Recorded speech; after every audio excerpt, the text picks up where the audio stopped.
አብይ አህመድ በጅማ ከተማና አካባቢው የልማት ጉብኝት ባደረገበት ወቅት በተለያዩ ጊዜያት የኦሮሚያ ክልልን በርዕሰ መስተዳድርነት የመሩትን ኦህዴዶችንና ጥቂት የኦሮሚያ ብልጽግና አመራሮችን በመያዝ በወቅታዊ የኢትዮጵያ ሁኔታ ምስጢራዊ ስብሰባ ማድረጉን ከታማኝ ምንጮች ለማግኘት ተችሏል።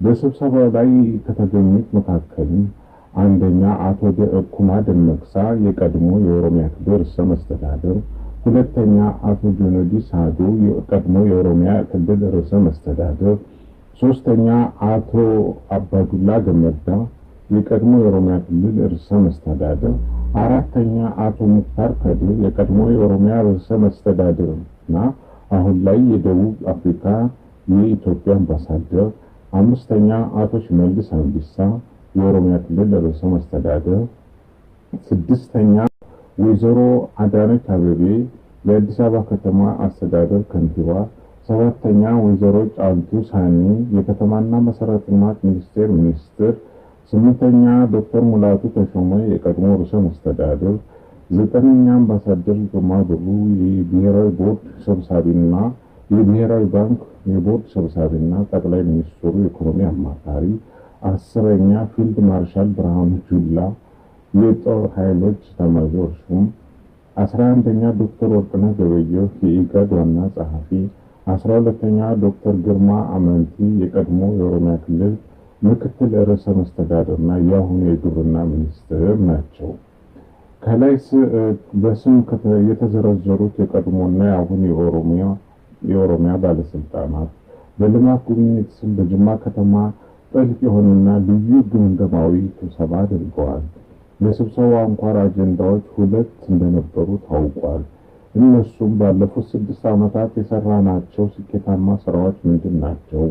በቀጣይ ዓመታትስ ምን መስራት ይጠበቅብናል? የሚሉ ነበሩ። የእነዚህ አንኳር አጀንዳዎች ማዕከላዊ ጭብጥና ዋነኛ መለኪያ መስፈርቶች ኢትዮጵያና ሕዝቦች ያሉበትን ነባራዊ ሁኔታ ባለፉት 6 ዓመታት የመጡበትን መንገድ በመገምገም በአጠቃላይ ሀገራዊና ሕዝባዊ ሁኔታ ላይ የመፍትሄ አቅጣጫ ማስቀመጥ ሳይሆን እንወክለዋለን የሚሉትን የኦሮሞ ሕዝብ ከሌሎች ኢትዮጵያውያን የተለየ ተጠቃሚ ባያደርጉትም ቅሉ የኦሮሚያን ሕዝብ እንደ ሽፋን በመጠቀም የኦሮሞን ሕዝብ በኢትዮጵያ ሰማይ ስር ከማበልጸግ አንጻር የተቃኙ እንደነበሩ ለማወቅ ተችሏል። ከውስጥ ታማኝ መረጃ ምንጮቻችን በደረሰው መረጃ መሰረት በሁለቱም አጀንዳዎች ላይ በተደረገው ልዩና ምስጢራዊ ግምገማ የጋራ መግባባት የተደረሰባቸው የስኬት ነጥቦች የሚከተሉት ናቸው።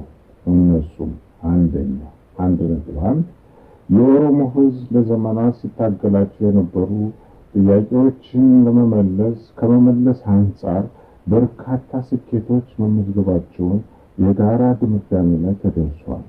በበርካታ ስኬቶች መካከል እንደ አብነት የተነሳው ደግሞ የሚኒሊክ ቤተመንግስት እድሳት ነው።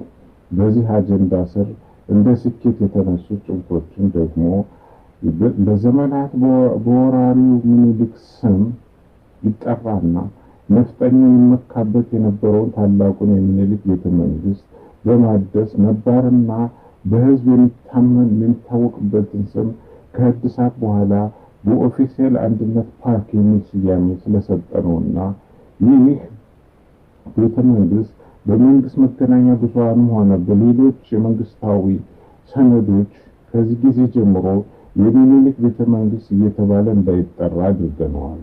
በሂደትም ከአሁን በፊት የነበሩ ሰነዶችን በማስወገድ ወደ ቀጣዩ ትውልድ እንዳይተላለፍና ከአእምሮ እንዲጠፋ እናደርገዋለን።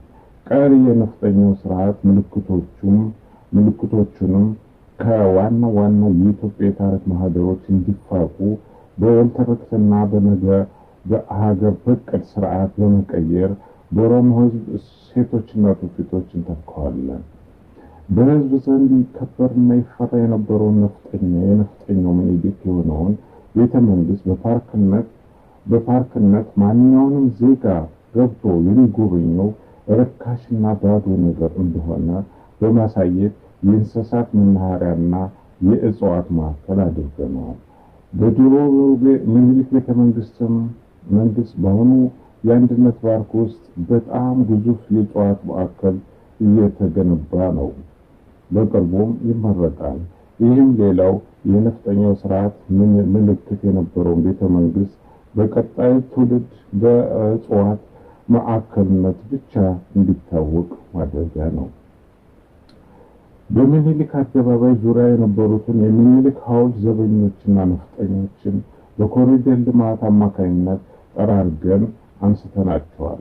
ከዚህ በኋላ የሚኒልክ ሐውልት ከአድዋ መታሰቢያ ሙዚየም ተለይቶ መታወስ ስለማይኖርበት በተቻለ ጊዜ ያለምንም ጫጫታ ሐውልቱን አንስተን በአድዋ መታሰቢያ ሙዚየም እናስቀምጠዋለን። በሂደትም የህዝቡን ስሜት በማጤን ከይታ እናጠፋዋለን። በአጠቃላይ ለረጅም ዓመታት የተገነባውን የነፍጠኛውን ስርዓት ምልክቶችና መመኪያው የሆነውን የሚኒልክን ቤተመንግስት በ6 ዓመታት ውስጥ ብቻ ከታሪክ ማህደር ከመጪው ትውልድ አእምሮ ለመፋቅ መሰረት የጣልን ስለሆነ የኦሮሞ ህዝብ ትግል ከፍተኛ ስኬት ተደርጎ መወሰድ አለበት ተብሏል። ይህም ተጠናክሮ መቀጠል እንዳለበት የጋራ መግባባት ላይ ተደርሷል።